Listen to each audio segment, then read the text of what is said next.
Hogan Administrative Center occupies the land of the Ho-Chunk people. Please take a moment to celebrate and honor this ancestral Ho-Chunk land and the sacred lands of all indigenous peoples.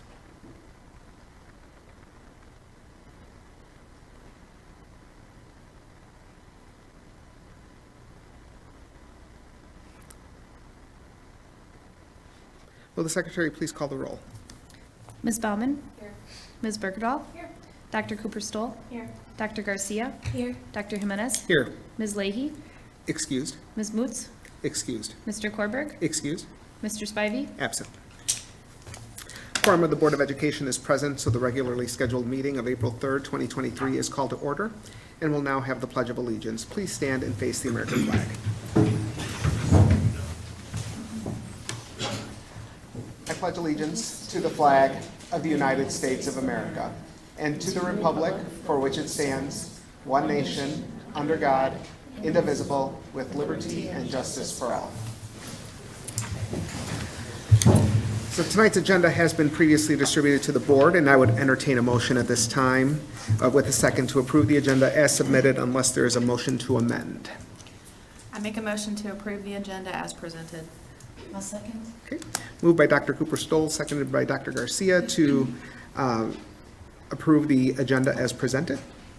All those in favor, please signify by saying aye. Aye. Aye. All those opposed. The motion has carried, and we do not have any public speakers. So we'll move on to our school showcase, and I'll turn it over to Dr. Engel. We're so thankful to have Spence Elementary here, along with art teacher Rana Metz, to lead us in some neat origami. So welcome.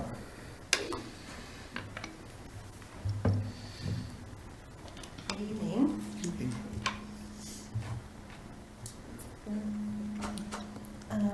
Thank you for having us here tonight. And this project was originally created at Spence earlier in the year, and I decided to share some of the projects with the superintendent's office, and then you guys were kind enough to invite us to come and maybe show you some of the folding techniques. So we call this project an origami radial design, and you're here tonight with Spence Elementary students and myself. I'm Rana Metz. And if you know a little bit about origami, you know that it comes from the Japanese word which meaning folding, ora meaning folding, and gami meaning paper. But the type of origami that we're going to do tonight is a little bit different, and it's called modular origami. And with modular origami, you create multiple units of the same kinds of folds, allowing you to create patterns. And so examples of that are the kusudama balls, which maybe you've seen examples of those.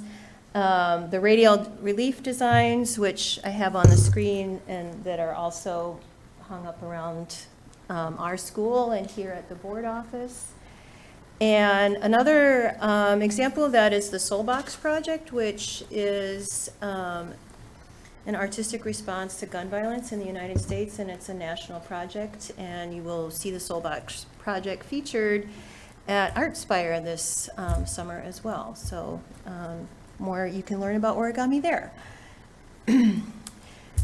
This is a slide with many words about origami, and I'm not going to go through them all, but basically the idea is that origami has many applications and a rich history and lots of different ways. It's for all levels. You can do it with all kinds of groups of people.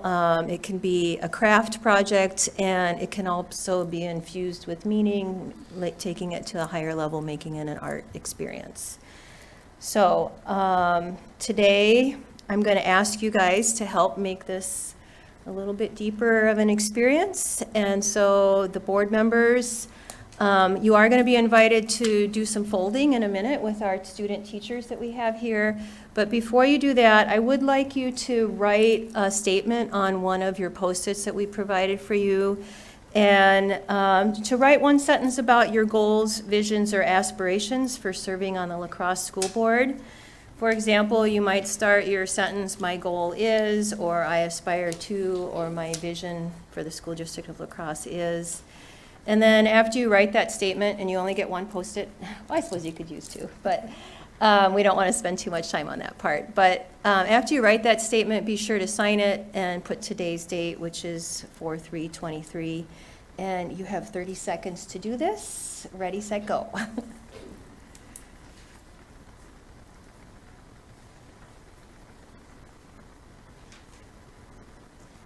This part where we write on the Post-its was not something that the kids and I did, but I think it would be a nice extension of the project. What do you guys think? Put little wishes and dreams in there. When we are creating art and writing out our goals and aspirations, we're putting our ideas into action. And that is one of the benefits of arts and arts education in general, is it allows students to put their ideas, their feelings into action. Just go ahead and set your pens down when you're, or pencils down when you're done, and I'll know you're finished.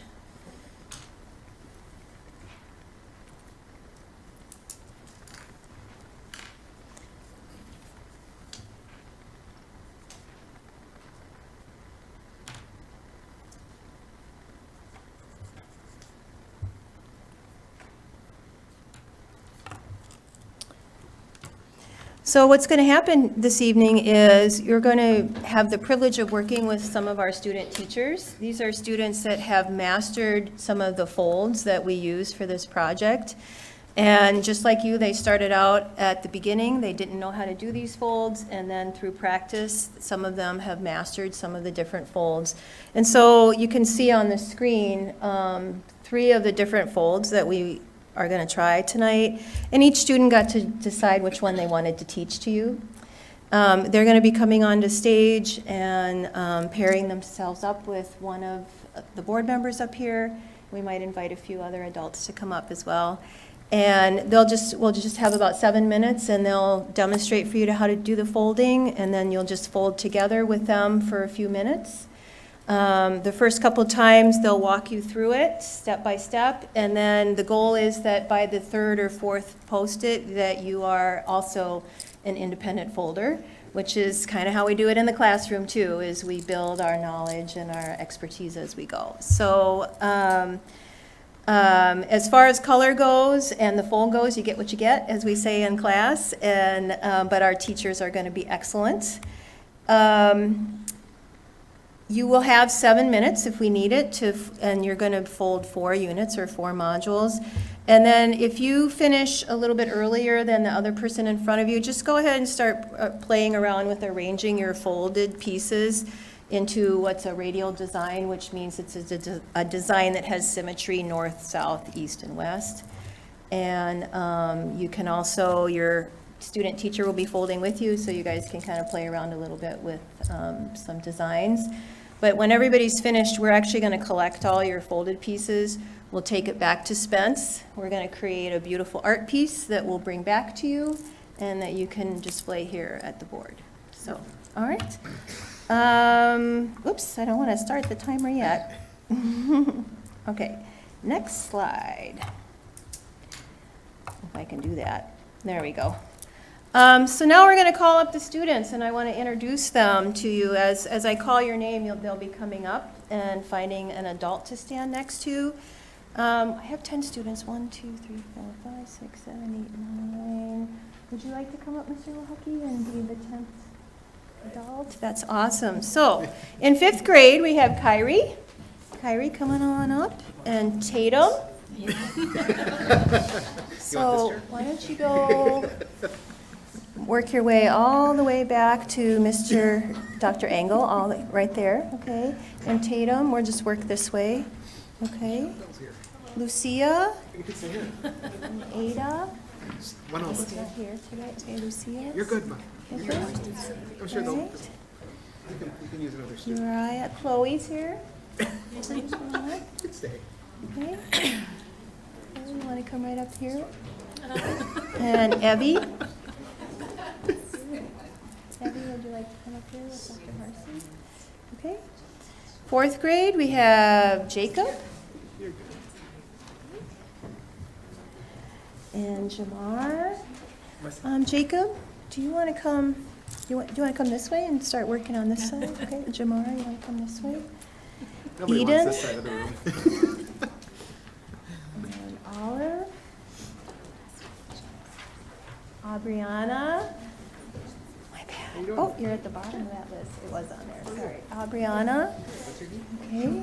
Now, does every student have a teacher, and every teacher has a student? Did we get everybody? Okay, all right. So they're going to introduce themselves, and then they're going to start showing you how to fold. All right. Tell me what I gotta do.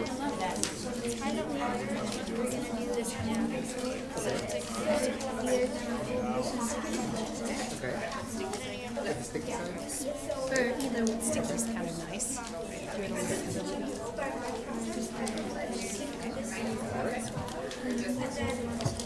I do have extras if anybody else would like to try. To the center?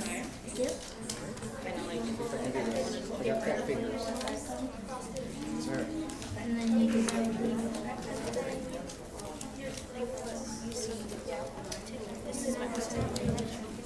Awesome. How do you do? good. That one over there. Sure. Which one am I trying?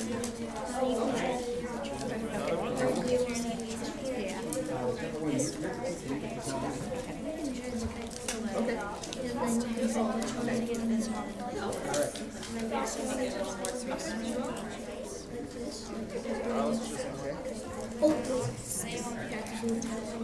Oh.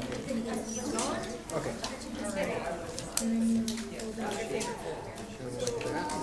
Yep. And then you do that one. This one's hard. Paper doesn't want to work with me. I need bigger paper. I'm in decider things. That's what this feels like. Yeah. There you go.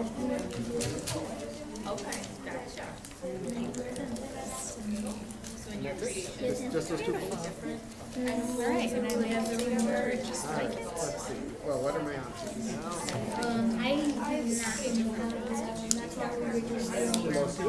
Okay. Okay, well, you're the one, so if I got one of them, I'm gonna try the kite fold again. I need practice on that one to get the nice corner that you got. All right, let's see if I can get that nice corner. You know, I used to do origami when I was a kid. Yeah, actually. Because they thought it was good, but I have not done it in so long. So what kinds of things do you like to make? Everything's fantastic. That's good. Awesome. I like those too. Still didn't get that. Oh, there also was a way we used to fold our notes when we were pass notes in class. They would make them like fold up. All right. I may need them. Fold them to it. All right, so let's try it together. See what happens. Yes, before. A friend of mine, did 1,000. You heard that? 1,000 people. So do it again so get an X. Yeah. All right. Made them to protest. Let's try that. I can't remember the whole story. There we go. All right. These toes are getting a little rascals. All right. Do that. And then I don't know if people do Push. Okay, so we're supposed to, I did this with the sticky side, I probably shouldn't have done that. So we're supposed to take this and pull this in so that, like that. Yeah, that looks right. Okay, I'm like just confused. so like on this side, I try to like, sometimes you might be able to just make it full. How about the kite fold? Oh, no, you're fine. I think we just need to make it really crease the paper.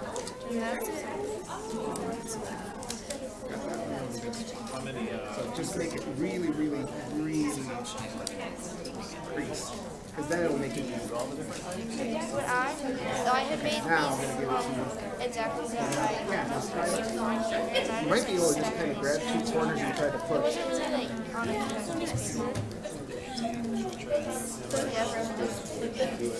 Yeah, so it's almost like if you can do this with your fingers.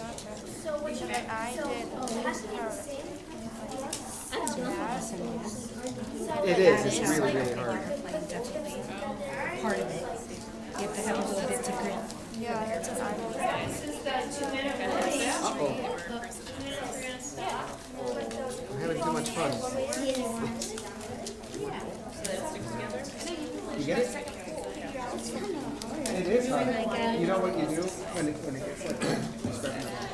You start move. That's what I always do.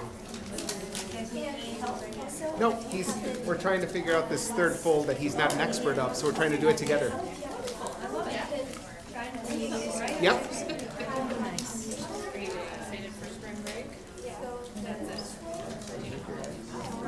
Nice and strong. Nice. There you go.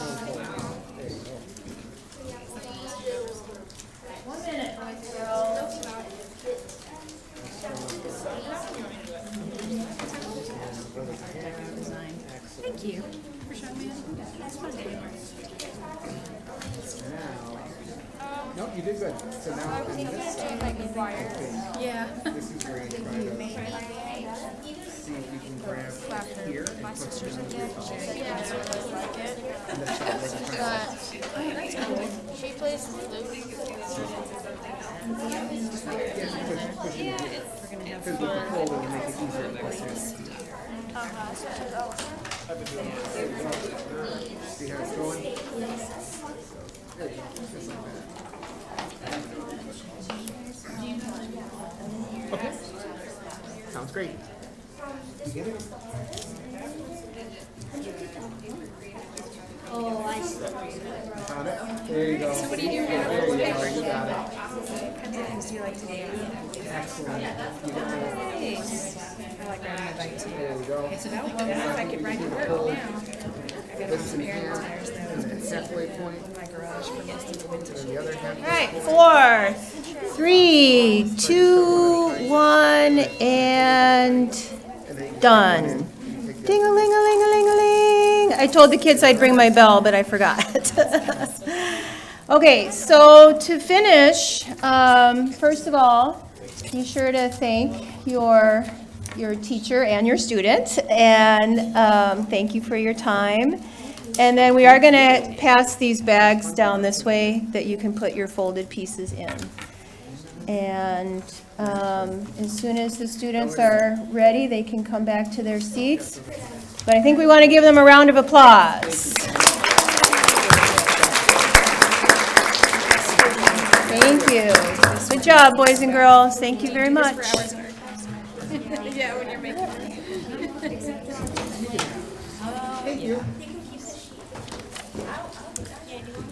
How would you want to position it? If you would like to keep your folding instructions, we have extras, so you're welcome to keep those if you like. That was fun. That was fun. Thank you. Thank you.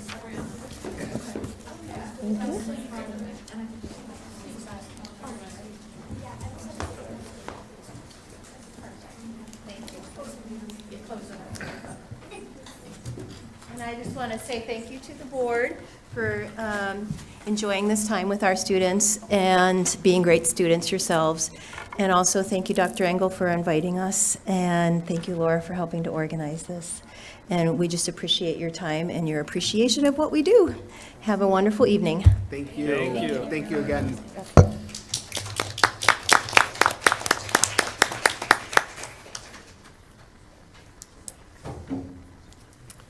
You are all more than welcome to take some time and head out if you so desire. You can also stick around for a really exciting school board meeting if you like. It'll be hard to top origami folding. The rest of it. Maybe we practice our origami while we're meeting.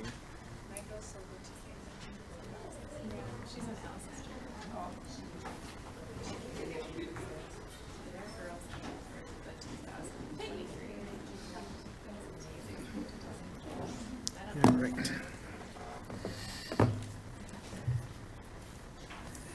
All right. Well, with that, we'll move on to, excuse me, the superintendent's consent agenda. The consent agenda is a mechanism used by the board to deal with routine business that must come before the body.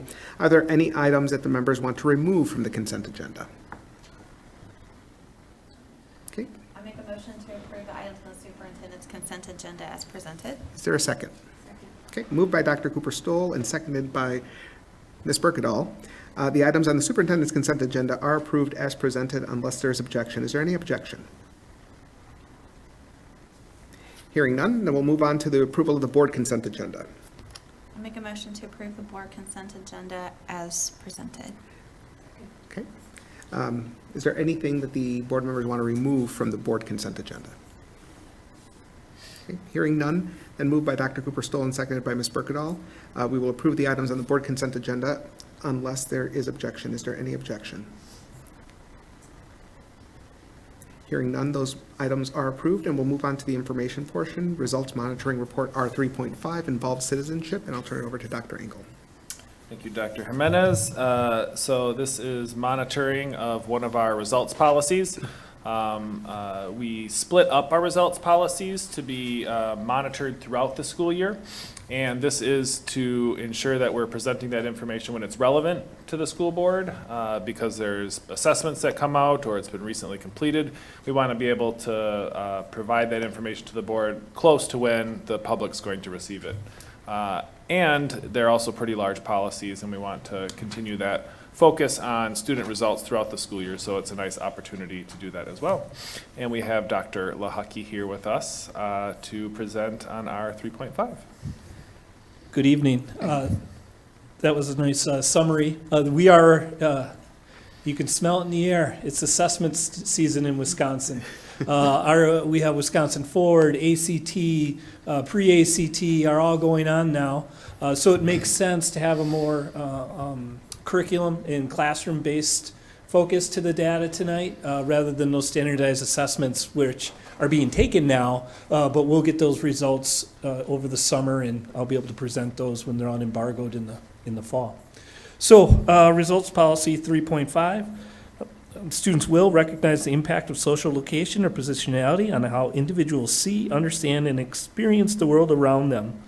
Race, ethnicity, gender identity, gender expression, sexuality, social class, and disability status. This has been a work in progress, right? For the board members who have been here for the last several years, my first presentation was, here's kind of what we're thinking for a plan. What do you think? And it's moved to the point now where we do have data that we're generating from our classroom assessments to share with you tonight. And it also provides some opportunities. For the first indicator is social studies. This is the first time we have data, and it represents just what we can do with assessments, I would say, in our school district. We found a way to connect our community, meet legal statute, meet our standards-based grading initiative, and it's providing a good talking point within our social studies department of how do we grow now. We're given the same common assessment, we're using the same rubric. Let's talk about how we're using it to improve student outcomes. So you will see a point in time, for example, this is the 10th grade U.S. history course that it's being administered in. It's a point in time, but as our system evolves, we will continually build this into other grade levels in different ways, although you might not see it in a standardized assessment or a curricular assessment for results policy. So, talking about the partnership with the community, we have a results policy first. As I mentioned, we did connect to the community, and this provided, I think, an opportunity for us to connect. And about that connection, I have a guest speaker to come up tonight, Maureen Friedland, whom some of you may know, to talk about the partnership with the School District of La Crosse. And when she's done, then I'll come in and talk more about the data itself. All right?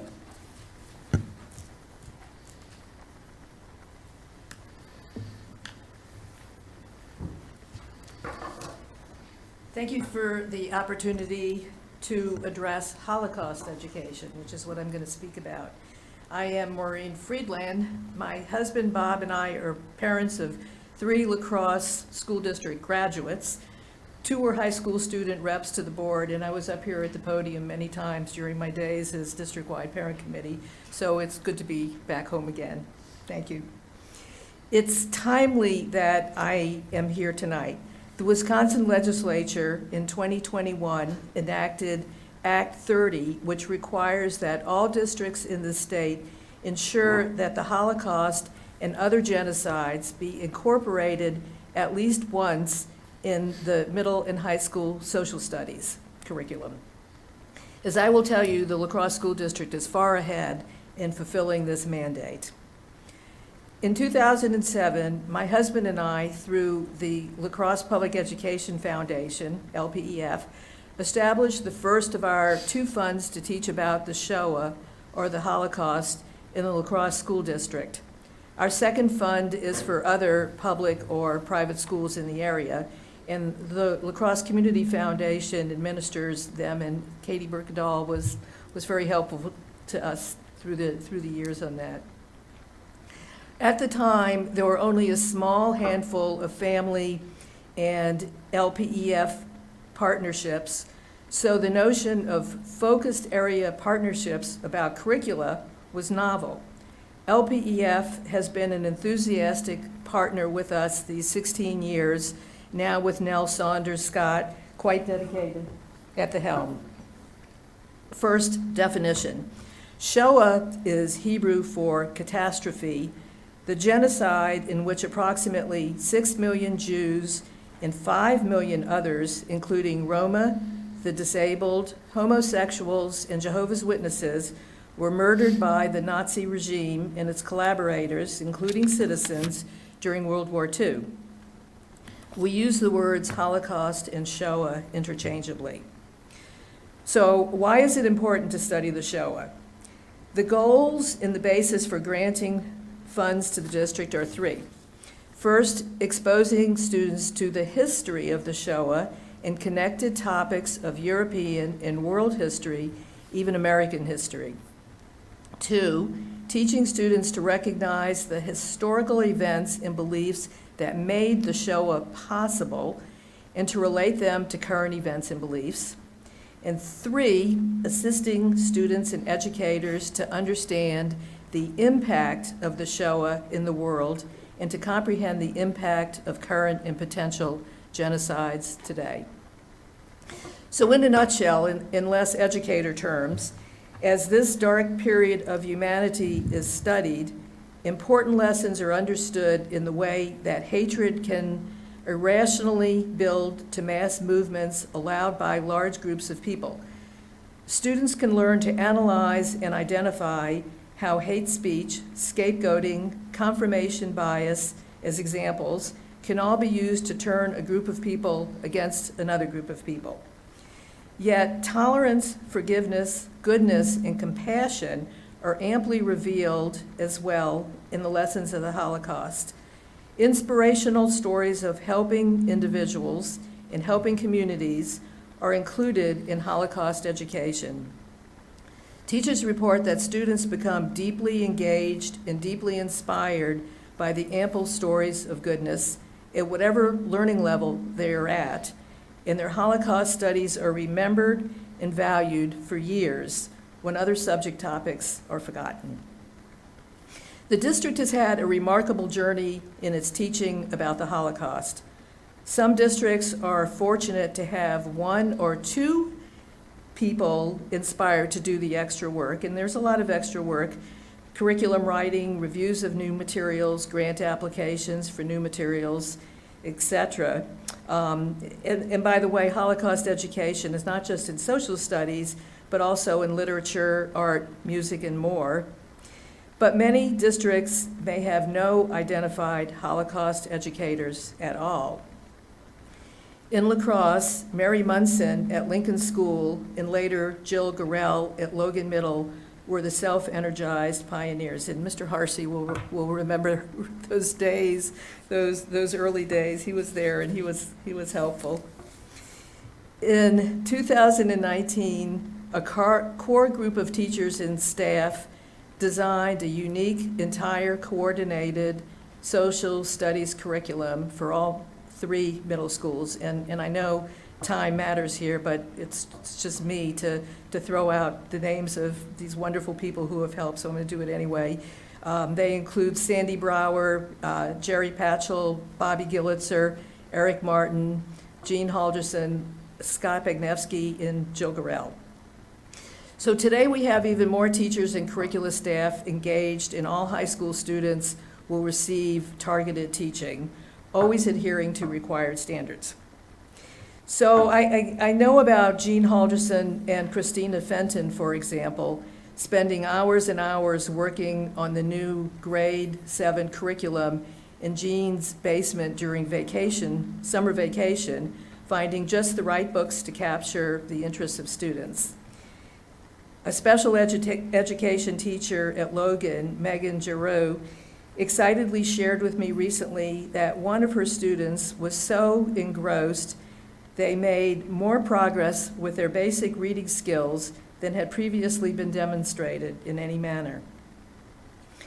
Our fund in the La Crosse Public Schools has supported middle, high school, SOTA 2, Cooley Montessori projects, and even in the La Crosse County Jail, including teacher training, books, films, curricula units, and other resource materials, presentations, a traveling library, and more.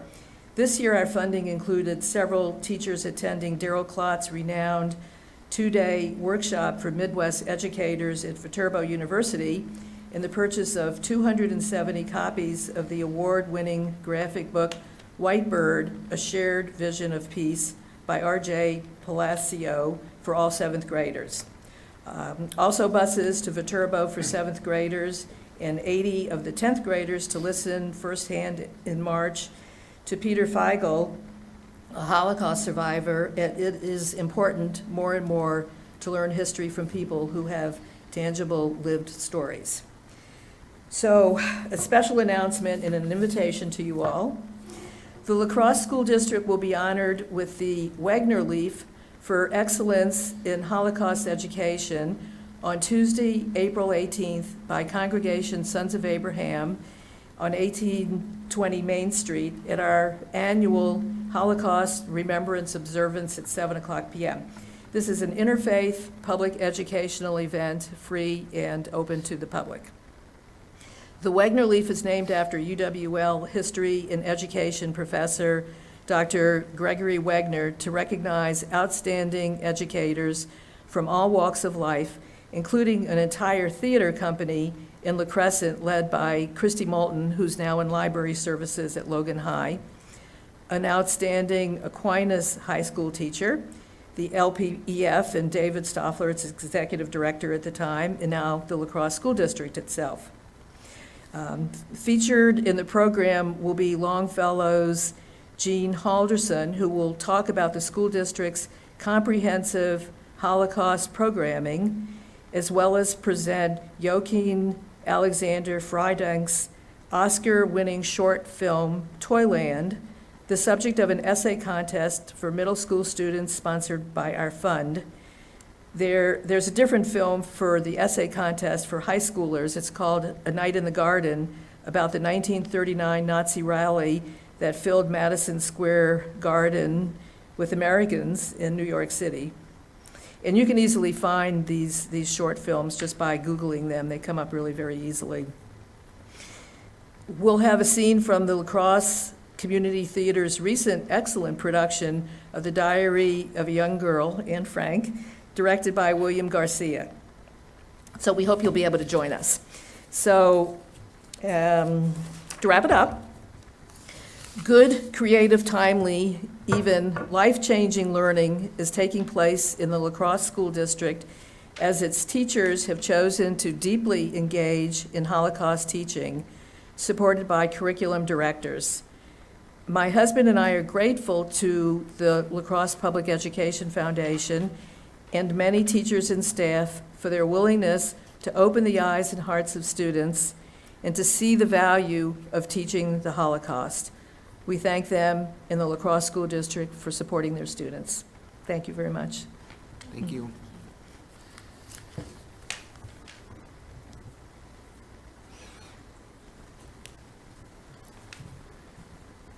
Very well said, thank you.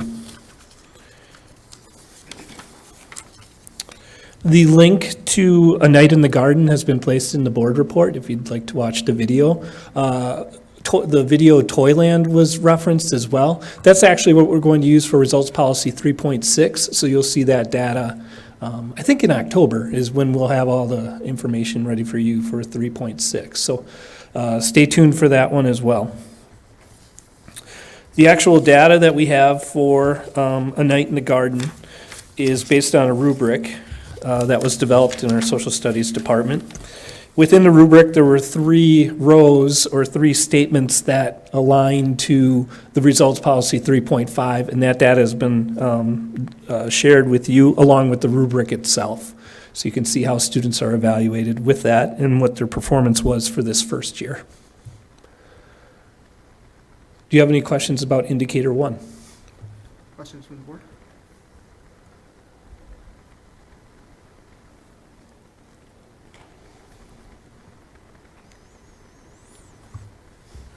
No, go ahead.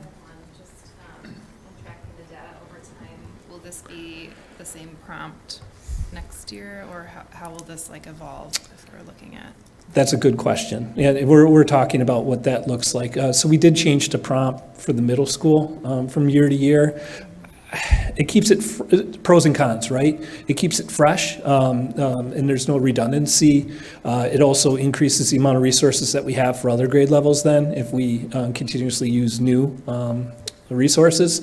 The bad side of it is that, well, it's a little bit more work when you create new.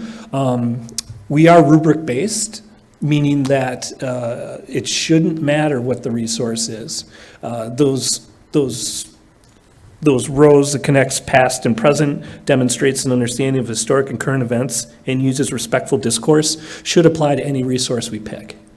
So I can't answer your question if we'll use this next year or not. That's something we are talking about, though. Is it work moving students from 1s to like 2s or 3s, or how does that work? Right, well, continuous growth, right? With standards-based learning, it's repeated opportunities to learn. So this won't be the last time that particular standard in social studies is touched upon this year. They'll have multiple opportunities for it. This was this point in time that we're reporting on, but using this data, we'll say, okay, so here's some students that we might want to use a different resource for to apply to the same standards, and they can demonstrate learning. We also discussed, and this is more like results policy 3.6, what are multiple ways that we can show learning other than a writing prompt, which is what we used here.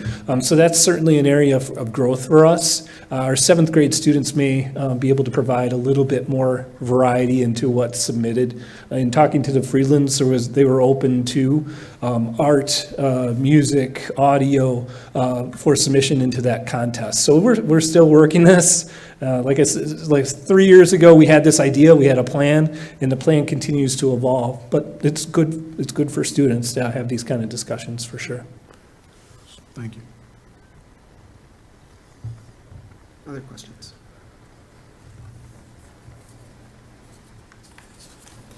Not hearing any, Dr. Lahaki. The second indicator is English language arts. Unfortunately, I do not have a guest speaker for English language arts. Maybe for all of these results policies, I should start bringing people in. I can't wait to hear somebody from the Department of Public Instruction talk to us about the Wisconsin Forward exam. It'd be thrilling. But for English language arts, we were able to have year 2 of our data.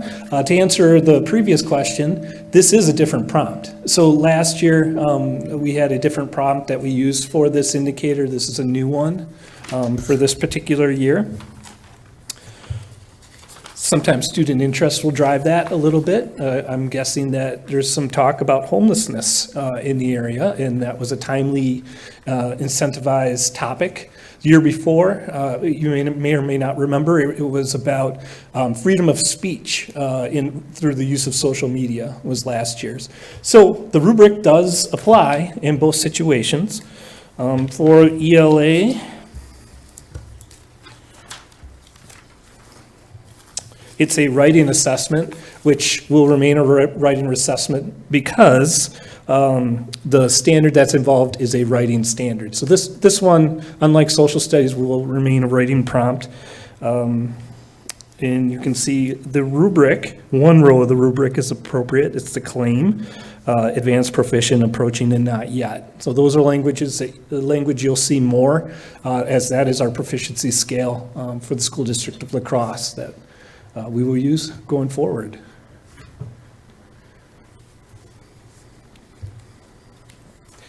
There, let's see, what else would I say? In this particular one, where we have to work with, and I would say this for the social studies prompt as well, is some of our alternative settings, making sure those students are involved. For example, like our Cooley Region Virtual Academy, because their curriculum is outside of the district per se. We have to bring them in on some of these things, especially related to Act 30, Act 31, et cetera. Do you have any questions about indicator 2? Questions from the board members?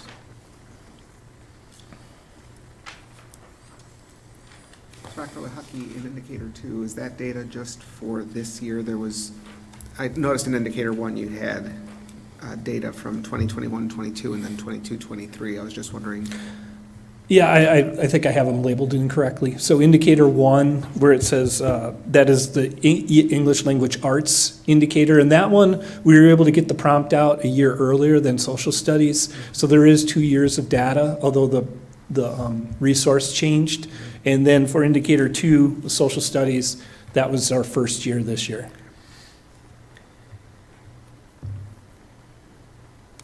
That same approach we'll use for results policy 3.6, it'll be curriculum assessments. There's not a standardized assessment that's related to these particular results policies, so they're locally made. Did teachers, so in implementing this for the second year, was there any difference that teachers noticed, or were they more comfortable, or? More comfortable, yes, right. It was our standards-based learning journey is ongoing.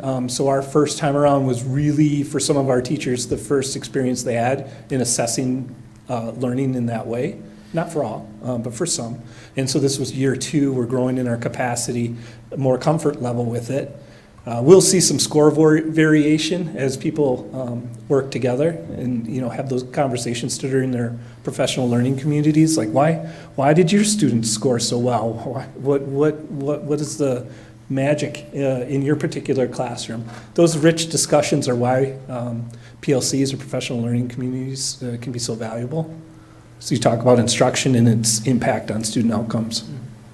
Common assessments allow you to do that like this. So the rubric that you have in indicator 1, if this were to grow into something other than a writing assessment, say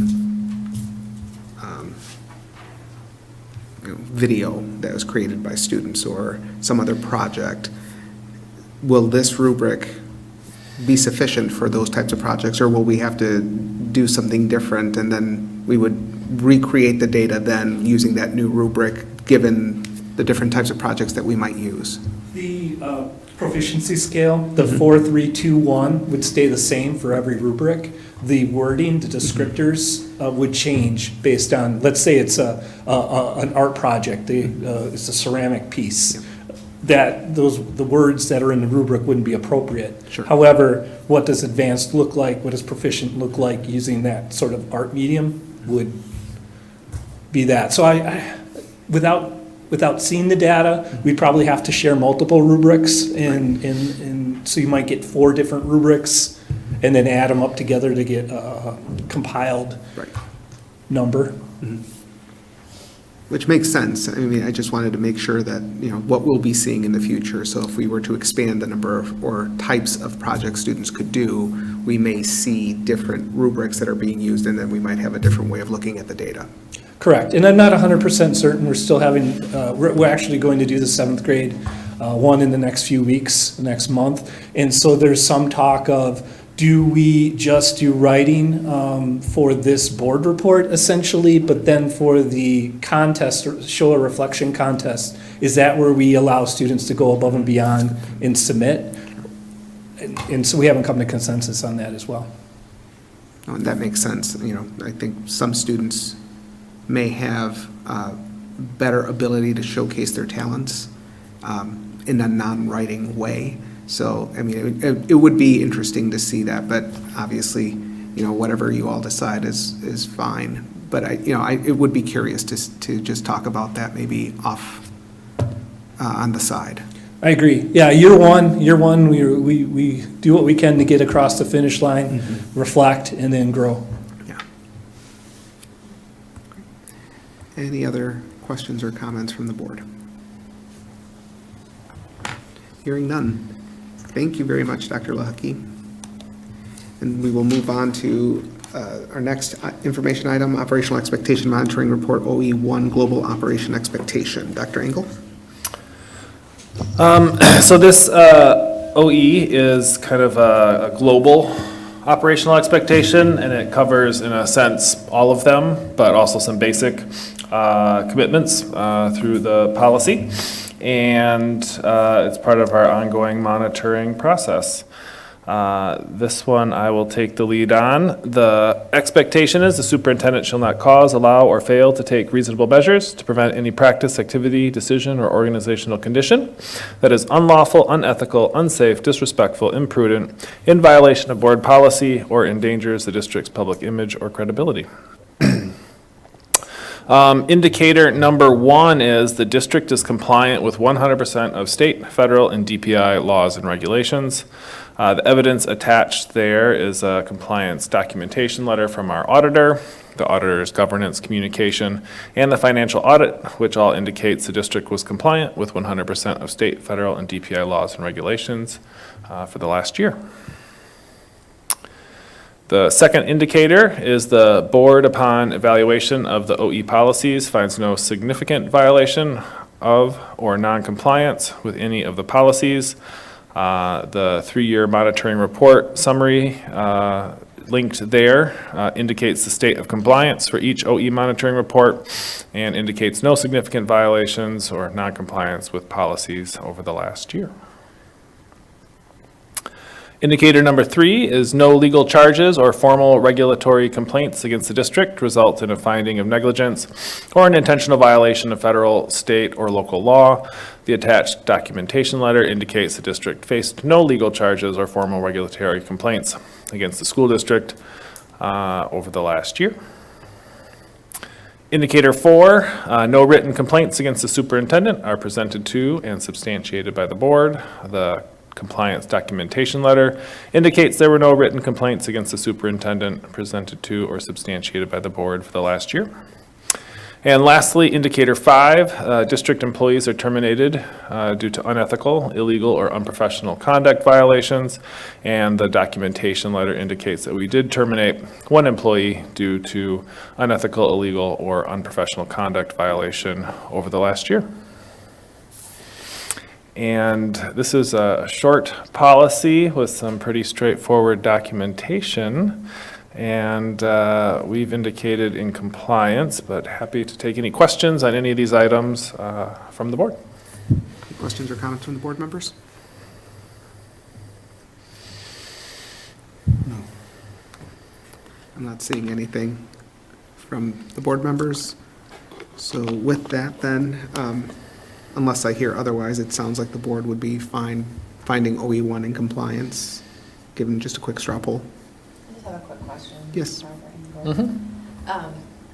On indicator 5, is it that no employees have been terminated for those reasons? We have, Or just I know there was 1 listed, that's Yes. why I'm saying, I'm just, because you had checked it in compliance, so I just was curious as to. yeah, our job is if we find it, we have to fire them. Okay, that's what I wanted. So Okay, we yep. identified a situation that met those criteria, and we terminated that individual. That's what I'm asking. Yep, Okay. absolutely. Okay.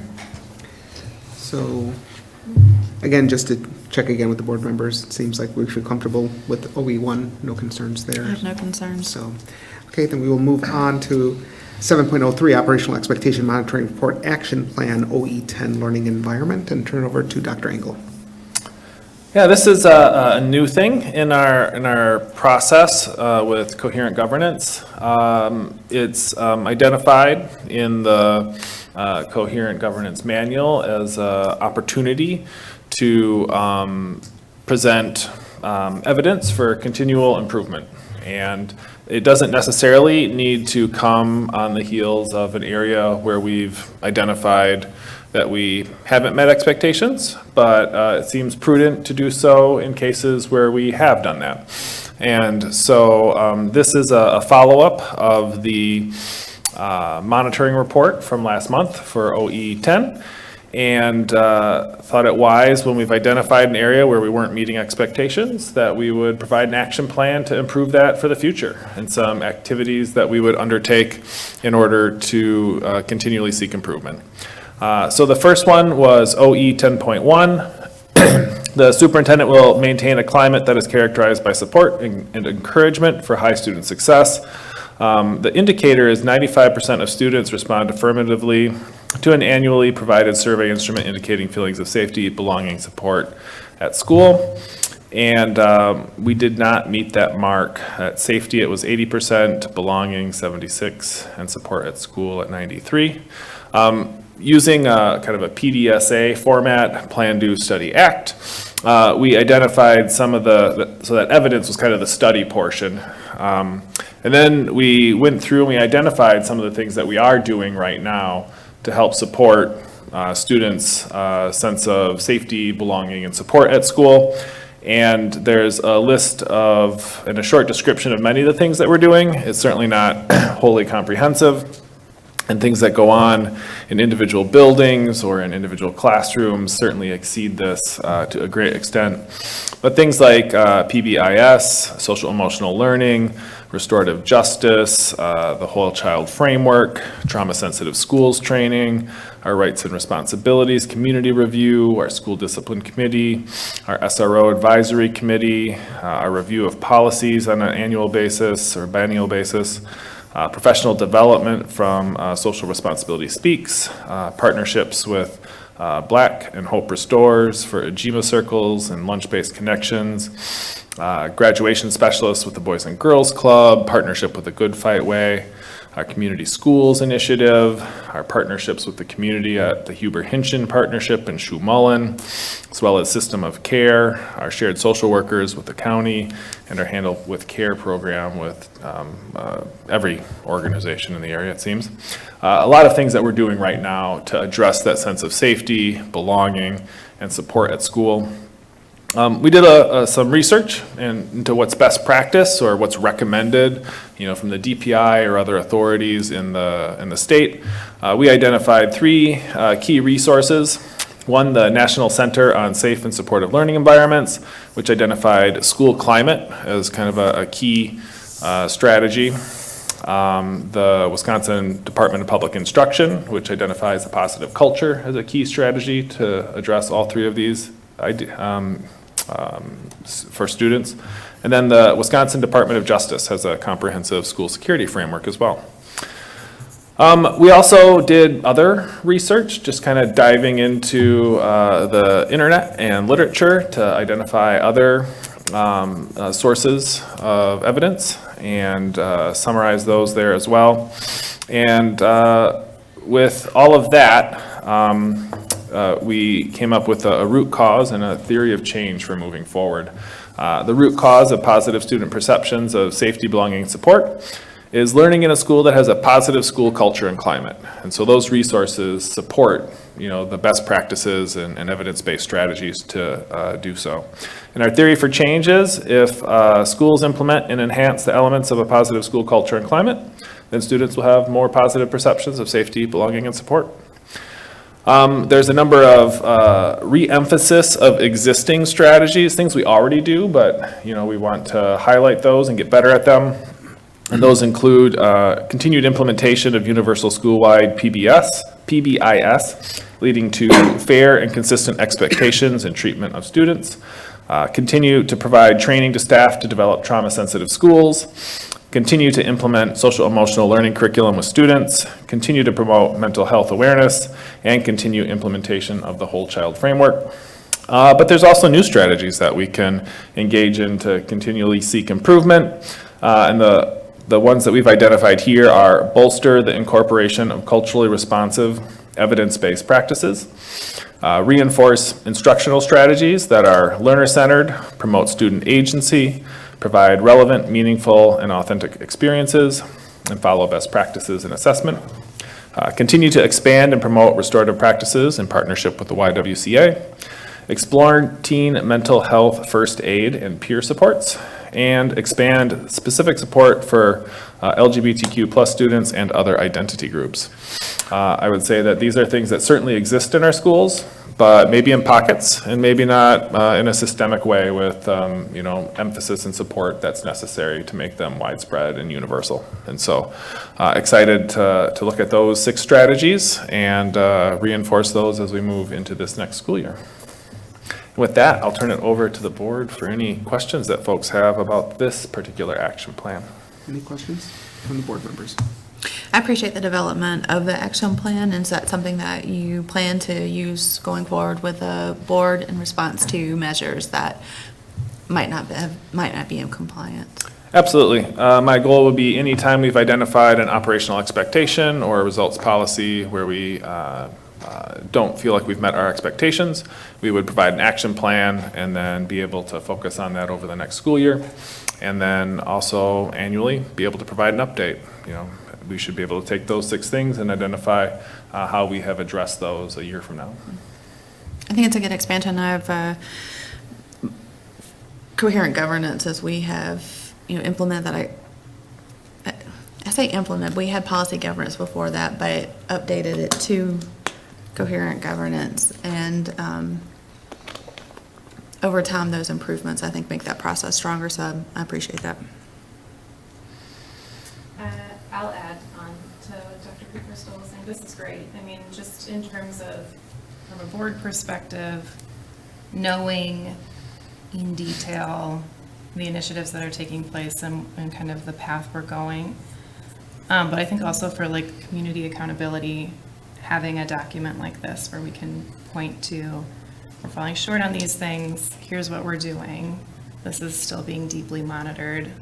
I think that could alleviate some of the community concerns, especially around student mental health issues. But glad to see the peer support, the teen mental health first aid. But also a question about like who owns this, or how, like what is the process for ensuring that these things are out, like at what level is this owned, and then how is it distributed throughout the schools? Yeah, OE10 is instructional, and so it would be Dr. Harsey who would oversee the implementation of this. We have a whole team of folks though, and you can imagine, with each of our directors, they might take something different. So Ms. Zabrowski might take on the Explore Teen Mental Health First Aid and Peer Supports, given that she oversees pupil services. Expanding our restorative practices in partnership with the YWCA, that might be Mr. Teff, because he oversees community services, and reinforcing those instructional strategies. That'll probably be Dr. Lahucky, who will take on that work in curriculum instruction and assessment.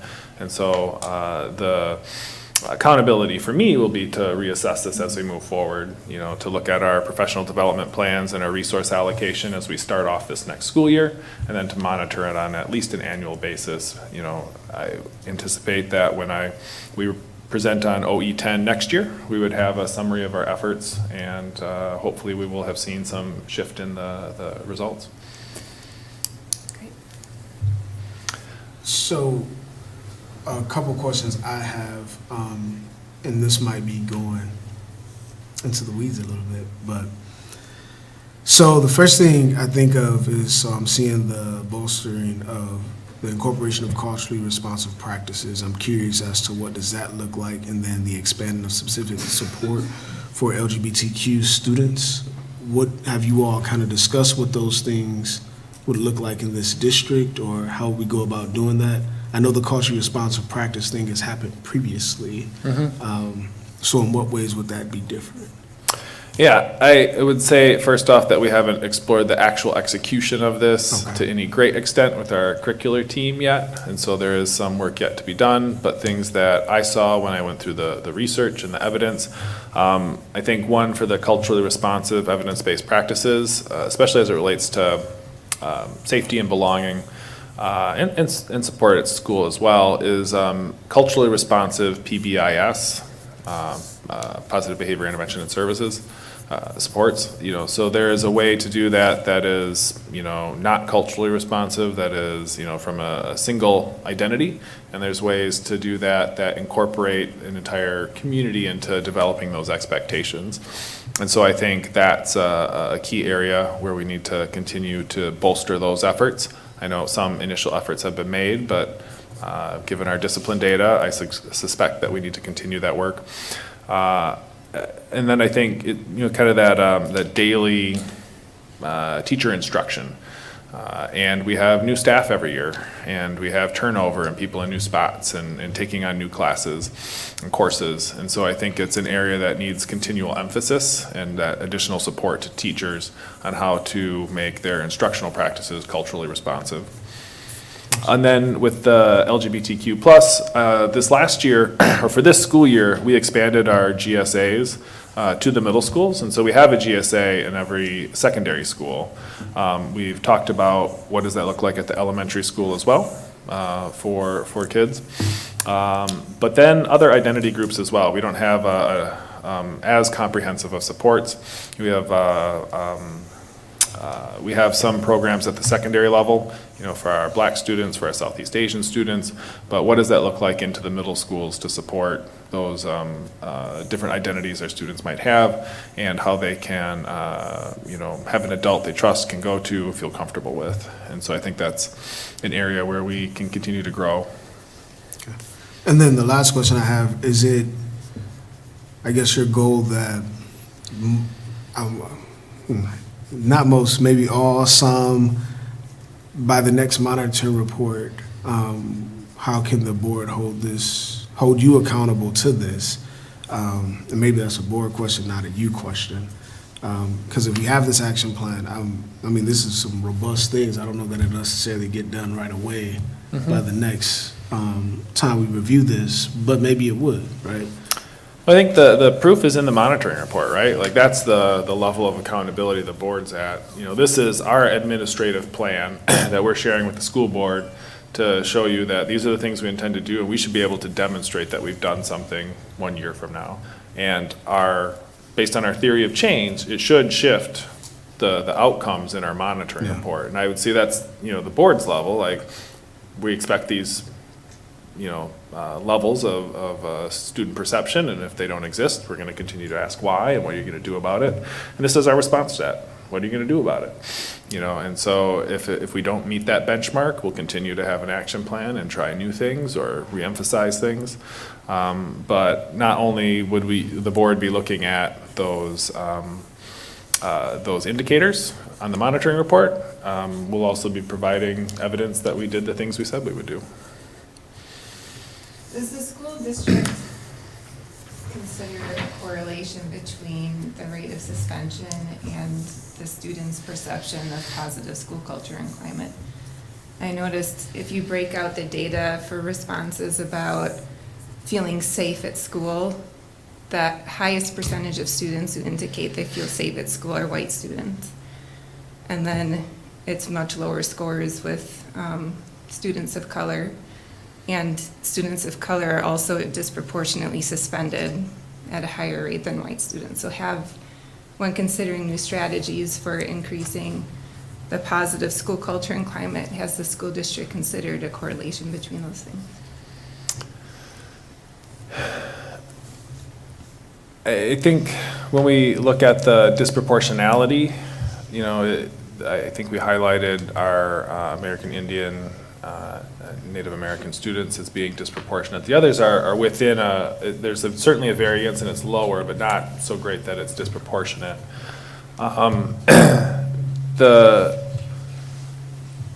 There's certainly a connection, I suspect, right? And so I think that's one of the reasons why we're looking at that culturally responsive evidence-based practice, you know, so that when we're engaged, you know, as administration or as a teacher in a disciplinary incident, being understanding of the full context of that situation, the teacher's own identity, you know, the student's identity, the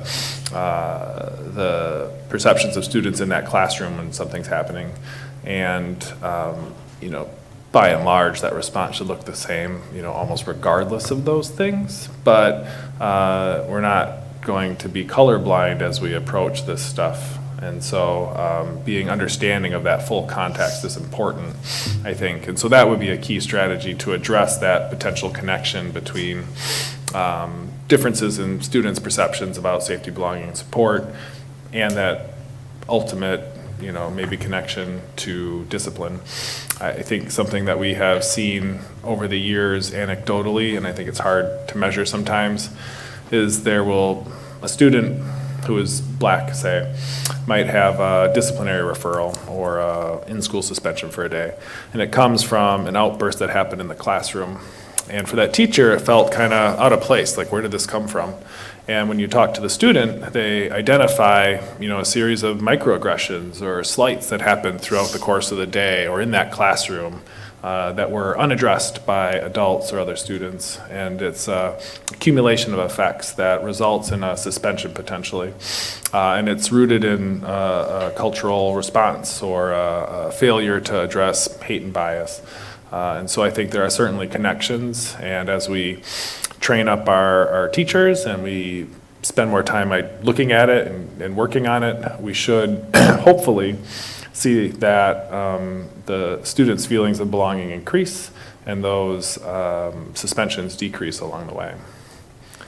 I wish it could be done overnight. I suspect it's a long trajectory though, as we you know, as rapidly as we can improve those circumstances for teachers and students. Question, maybe? I see that we've got some older data here from a couple of years ago for the Wisconsin Youth Risk Behavior Survey. And I was wondering if you ever look at this data. I saw the respondents were 3rd through 12th grade. Do you ever just look at the 9 to 12th grade, right? Like the different bands to see if there's a difference in safety perception as you go up the scale? I would suspect there would be, and I just wondered. Yeah, I'll turn that over to Dr. Harsey, who's been diving into the YRBS for years. Yeah, in our actual report, the bottom of each of the charts are just 9th through 12th grade. Okay. So it correlates with the YRBS. Great. Yeah. And they are usually a little depressed from the average as a whole from 3 through 12. Yeah. If the referendum doesn't pass, and also knowing that the ESSER money is expiring, what changes to these sort of extra efforts do you anticipate for next year, if any? Yeah, with the ESSER money, we'll, you know, discontinue regardless. We have a plan to continue some of our core supports for next year with the remainder of the ESSER funds. But some of those other programs, particularly connections to our community, we have to identify other sources of funding. And even if the referendum passes, you know, that referendum is for core things, basic things. It isn't able to replace all the things that ESSER was able to provide for us. And so there are some things in here that, you know, we're continuing to look at. You know, how do we move forward with some of those initiatives, and either through grant funding or shifting to other sources or efficiencies somewhere that we can use to leverage those funds somewhere else. So we're still in the process of analyzing exactly how that's going to look, but it is certainly something that it's not a foregone conclusion as we move forward. And if we do want to shift the trajectory on these numbers, we need to continue to provide some of those supports that make our students feel like they belong.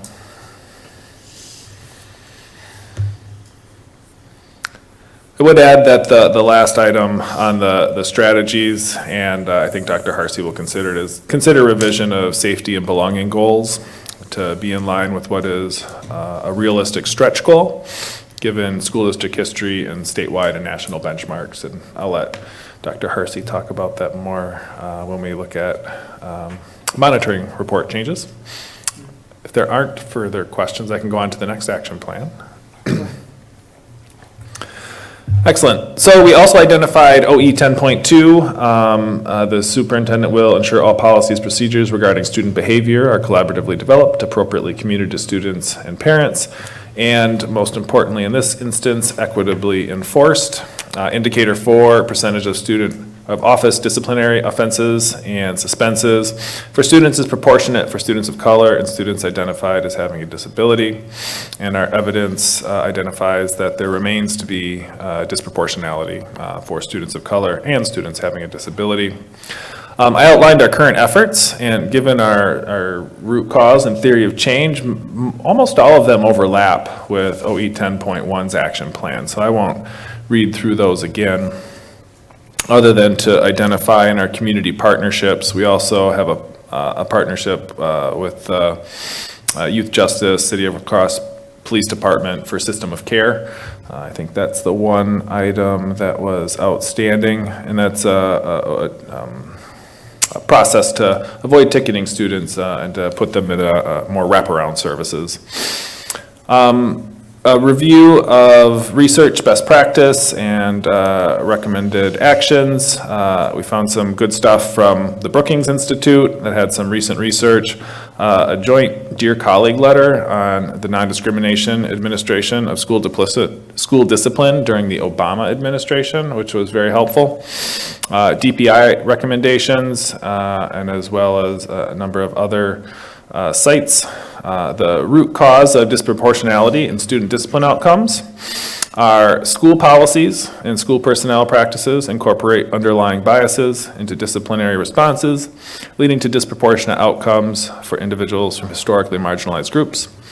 And then a second root cause that we identified was societal factors outside of schools cause disproportionate experiences for historically marginalized groups, which are expressed at schools, leading to technically appropriate school responses to disciplinary incidents, but disproportionate outcomes when taken as a whole.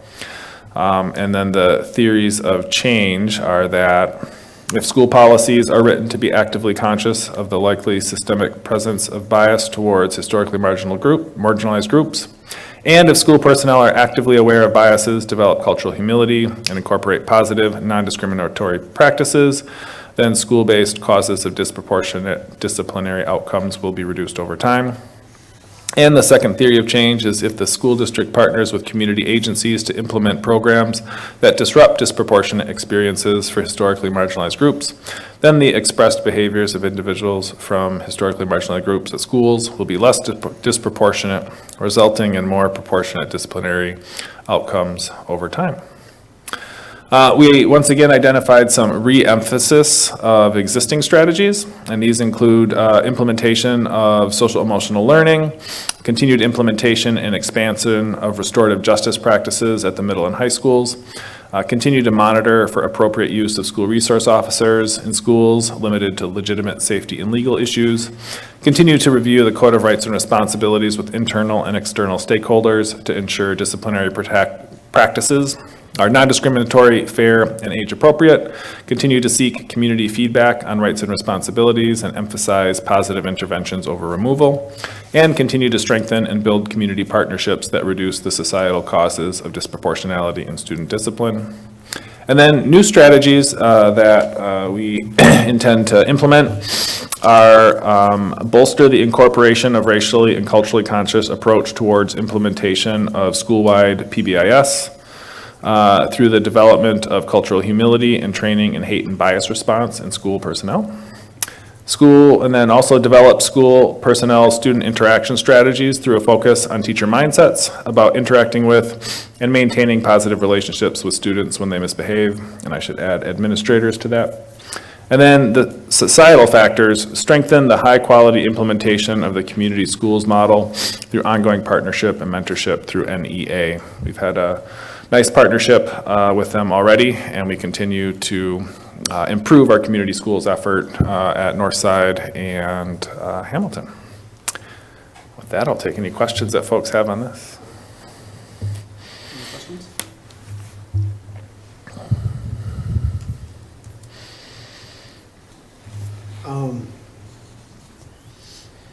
So I guess my question would be in research, I know we're talking policies, personnel, those different things. And I've been a very vocal person around the structure itself, right? So in my head, I was about to tell a story about something that happened last week, and I'm gonna not do that and just focus on this.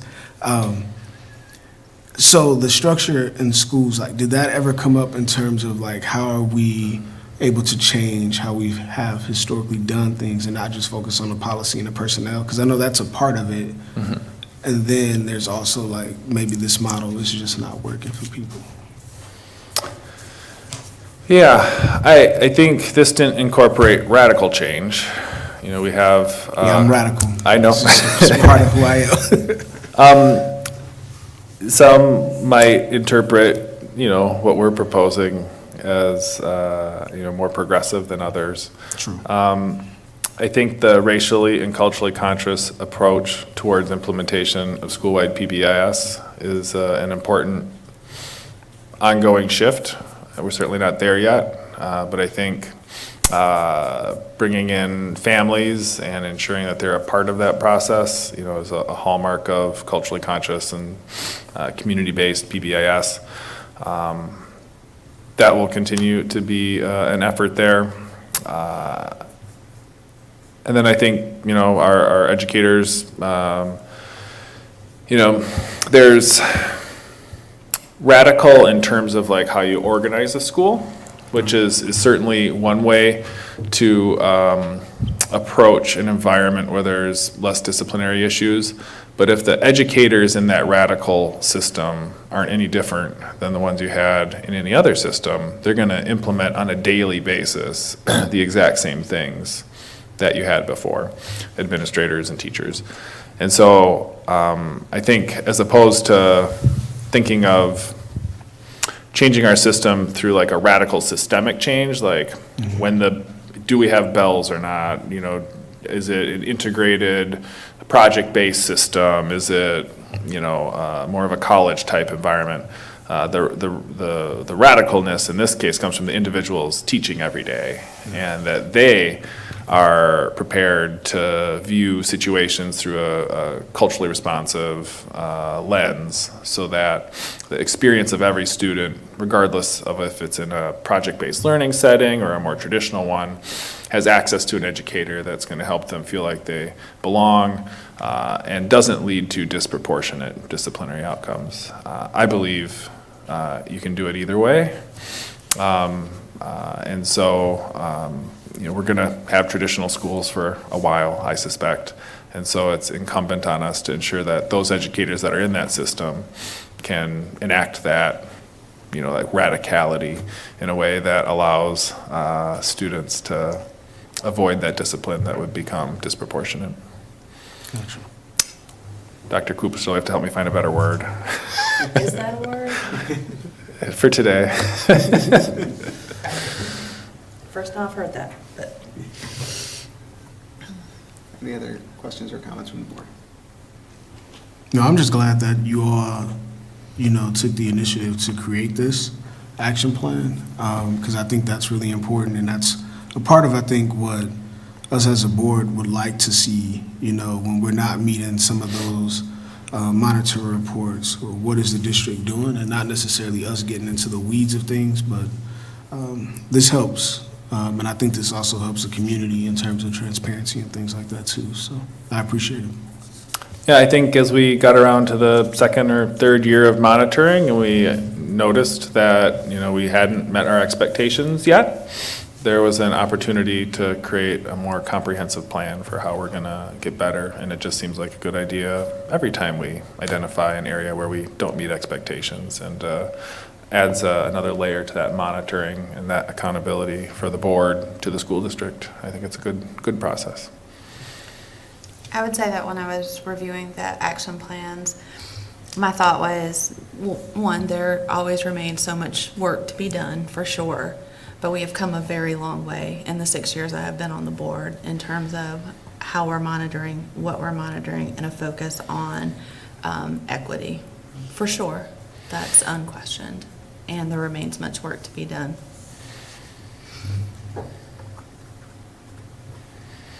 Anything else from the board members? All right, hearing none, then we'll move on to 7.04 Operational Expectations Monitoring Report OE10 Learning Environment, and I'll turn it back over to Dr. Engel. So the meeting after we monitor is an opportunity in our process to identify opportunities to change the monitoring report, the indicators or the benchmarks, not the policy itself at this point, unless the board took up that action, but we generally have this process to address our monitoring report. And sometimes administration brings those items, and sometimes the board identifies them. And so Dr. Hersey's here to present on proposed changes for OE10. Yeah, thank you, Dr. Engel. So we've got two proposed changes for the board to consider tonight, both in 10.1. The first, you heard in both of the action plans presented tonight, an evidence-based framework called PBIS. And so we had discussed with the student climate survey when we presented initially that 95% threshold would be something that we would just bring back for the board to consider with proposed changes.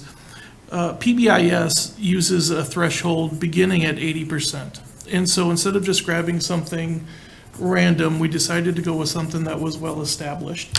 And so the way we wrote this was 80 to 95% of students will respond affirmatively to the annual student climate survey, indicating the same components that we had previously, feelings of safety, belonging, and support at school.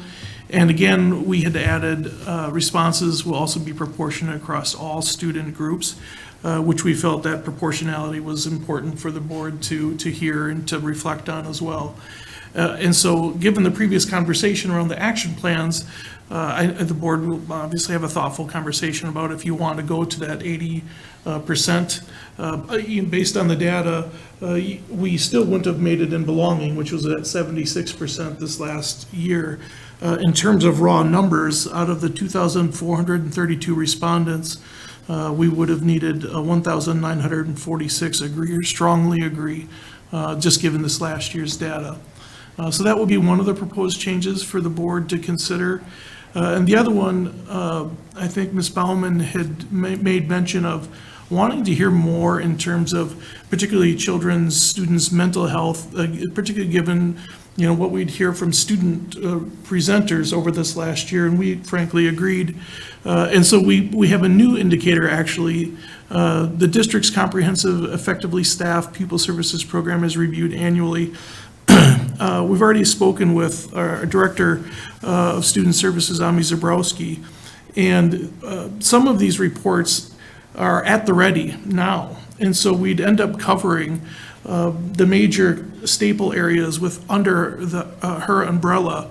And so we would talk about school counseling, school psych, special education, and nursing. This would cover the whole child framework and certainly updates on children's mental health.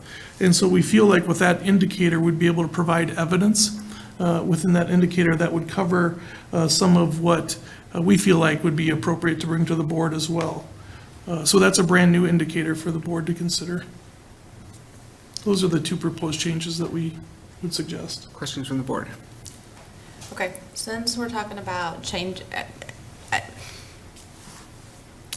when we first started the monitoring process, 95% is certainly a very worthy goal. And as you know, the focus was on, we want to set that high. We want to keep these high standards to be sure.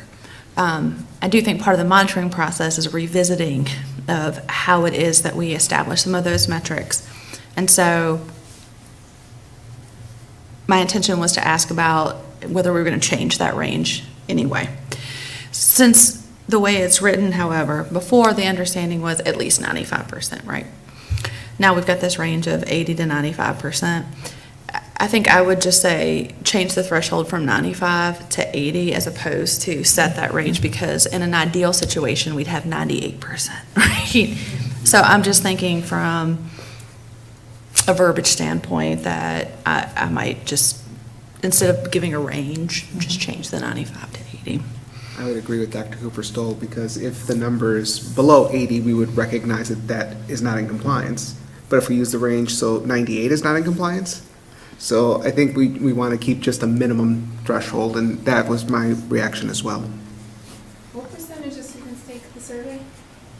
What percentage of students take the survey? That's a good question. Because it's not 100, right? No, it's not 100%. So this last year, we had 2,432 students take the survey. What percentage of that? What grades is that? 3 through 12. I guess what I'm getting at is, 50%. I wonder if we change the language to 80% of student respondents will respond affirmatively, because the way it reads suggests that 80% of all students, and they're not all taking the, just, am I the only one reading it like that? That makes sense. Yeah, it's certainly not 100%. More clear. I would be That's curious as to understand why 80, like what? The PBIS. Yeah, again, yeah, PBIS, that's the threshold where PBIS starts. And we stopped at 95 because that's where PBIS, it ends up going to about 95%. They generally indicate about 1 to 5% will be in a tier 3 support, and so it goes to about 95%, and then tier 3. And so I frankly agree with you. We just went with that model because it was a research-based model that I think we could put in front of the board for this very discussion. I'll also say I've served as the principal investigator or co-principal investigator on a number of climate surveys. 95% is extremely high. Yeah. Looking at national benchmarks, as we were doing the research for the action plans, nationally in terms of safety, it's somewhere in the 70s in most school districts, and national averages to get to 80 would be an outlier. If we look at our history here in the school district, we haven't come close to 95% in those areas. 70 to 80, that has been typical. Not that that's the goal, obviously, to stop there, but if we're being realistic, I think that 80% benchmark is reasonable, and especially for an operational expectation, because that kind of establishes a basic expectation of our school district. Results are kind of aspirational, and we're like working towards something, and it's about growth. Operational expectations are, did you meet it or did you not?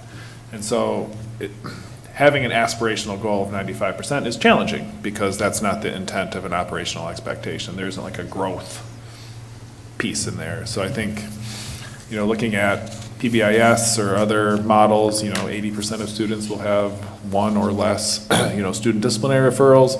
You can expect 15% of kids to have a few more, and 5% to kind of have some additional challenges. And I think that's similar here. We could expect 80% of our students to feel like they belong, have student support or teacher support, feel safe. But after that, there's going to be some kids that experience some stuff every day or in our community. And, when there's a school shooting in another state, that affects our students' sense of safety here. And if that's, less than 20%, I would count that a success on some days. So just to emphasize for the record, the 80% is rooted in evidence, right? It's not just moving the goalposts to make us compliant next year, correct? Yeah, Okay. yeah, and I think that that's good for the board and the community to hear as well. Also, for the second indicator, I appreciate that you took my thoughts and put it into an idea.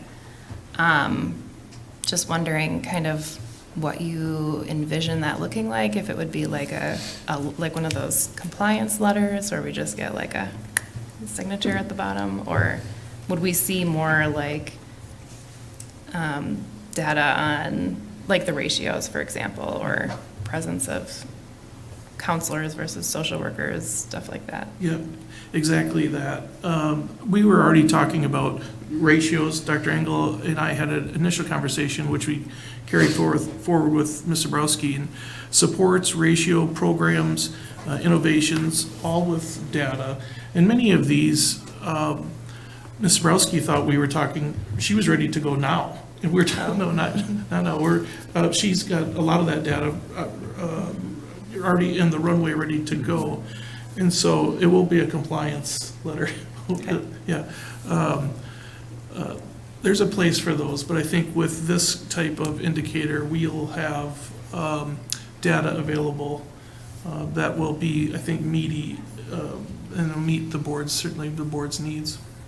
AMI has historically presented to the board with all of this data, so this is not new, No, right? This is, exactly. she's already Yeah. providing that information. It's just, we're using that now as a metric since we have it. Yep, absolutely, thank you. One of the things that Dr. Hawkey's tried to do with our results policies is find a way to connect each of our curricular areas, you know, to be able to highlight the awesome things that we do, but also to make it meaningful in each of those areas as well as it relates to our results policies for those curricular content areas, value them. And I think a similar thought process when Dr. Harsey and I were talking about our operational expectations, you know, do we formally monitor some of those programs that we have? And this is a great opportunity to formally do that, to be able to highlight the great programs we have, indicate where we need to improve, and continue to be, you know, accountable to the school board for the board's expectations. And so as we go through this year, as we're in this kind of third year of monitoring, we're going to continue to look for those opportunities to create those connections, to be able to showcase what we're doing and be held accountable to those. I think the only thing I'll add is I appreciate Ms. Bauman's question, because when I read this, that was my concern as well. Are we just going to get a letter saying, yes, it was reviewed? So I think that as we move forward, if we maintain the language as is, seeing what data comes forward and what specifically will be discussed under here may lead the board to determine different language that will actually incorporate that data in. Otherwise, I mean, I think a reasonable person would read this and say, okay, the district comprehensive effectively staffed people services program was reviewed annually. Here you go. Here's the letter that says we did it. So I want to make sure that we do have that and that we can have that incorporated into the language for the future. Anything Not else? to knock the compliance letters. They serve a purpose. They do. They do have a purpose, but I think in this one, you're absolutely right. I mean, if the data's already there, then let's, and it's going to be presented. In some situations, there's no way, There's nothing but. what can you do? It's a Right. documentation that something hasn't been done versus it has. Right, exactly. Yeah, we would, you know, submit that review, you know, as opposed to a compliance documentation letter. Okay. Any other comments from the board? That said, with the compliance documentation letter, I appreciate that what it symbolizes to the board is that there have been more than one set of eyes on monitoring that process. Yes, agreed. Hearing nothing else? Okay, and I'll turn it over to Ms. Bauman. So I'm looking in the crowd and seeing Nell, and I forgot to email her about updates. So I have no updates to share today. Sorry, Nell. Does Nell have updates? Do you want to shout some out, Nell? Not to put you on the spot. That's okay. I should have it right there, right?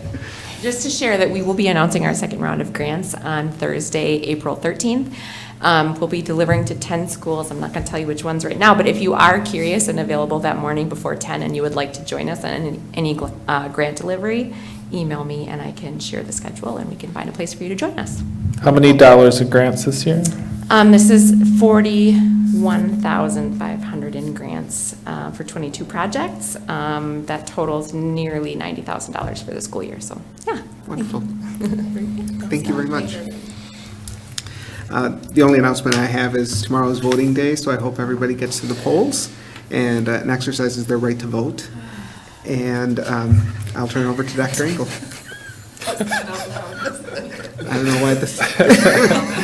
I will reiterate, get out and vote, exercise your rights. Our goal as a school district is to have an informed citizenry, and we hope that our folks get out there. I'd also like to help proclaim School Library Month in April. I've got a little proclamation to read that our school librarians helped produce. Whereas school libraries are integral to a quality education program, and whereas licensed school librarians play a vital role in the teaching and learning process through their work with both students and teachers, and whereas school libraries provide materials for teachers and students that will encourage growth and knowledge, and whereas school libraries provide materials that will develop literary, cultural, aesthetic, appreciation, and ethical standards, and whereas school libraries provide books to encourage children to read for pleasure, and whereas school libraries are a fun place for students to go, and all students deserve a well-managed library to provide for free expression and access to ideas, therefore be it resolved that the superintendent of La Crosse Schools declares the month of April 2023 as School Library Month. At the School District of La Crosse, we are growing readers. So excited to help facilitate that and support our school libraries. And they didn't even mention all the other stuff that they do, like supporting technology integration and instructional technology, being a go-to resource, filling in as substitutes whenever needed, providing teachers with crucial opportunities for planning and prep time. They do so much, and we're thankful for all of their efforts. Thank you. So we'll move on to agenda planning. I'd like to make a motion to approve the April 17th, 2023 Board of Education agenda with any additions or corrections. Is there a second? Second. Moved by Dr. Cooper Stoll and seconded by Mr. Spivey to approve the April 17th, 2023 Board of Education agenda with any additions or corrections, the final one of this sitting board. All those in favor, please signify by saying aye. Aye. All those opposed? That motion has carried, and we'll move on to board debriefing. Anybody like to add any comments regarding the board's actions this evening? I think we're talked out. Great job. So with that, the La Crosse Board of Education will consider a motion to move into closed session on Monday, April 3rd, 2023, immediately following the Board of Education meeting, Hogan Administrative Center, Room 209, pursuant to Wisconsin Statute 19.85, Sub 1, Sub C, for the purpose of considering employment, promotion, compensation, or performance evaluation data of any public employee over which the governmental body has jurisdiction or exercises responsibility to wit the superintendent's contract. Is there a motion to adjourn to closed session? So move. Is there a second? All right. Oh, everybody's talking today. So moved by Mr. Spivey and seconded by Ms. Berkedahl to move to closed session, and I will need a roll call. Ms. Steigerwald. Ms. Baumann? Yes. I couldn't hear you, sorry. Ms. Berkedahl? Aye. Dr. Cooper Stoll? Aye. Dr. Garcia? Aye. Mr. Spivey? Aye. Dr. Jimenez? Aye. So we are adjourned into closed session. Thank you, everybody.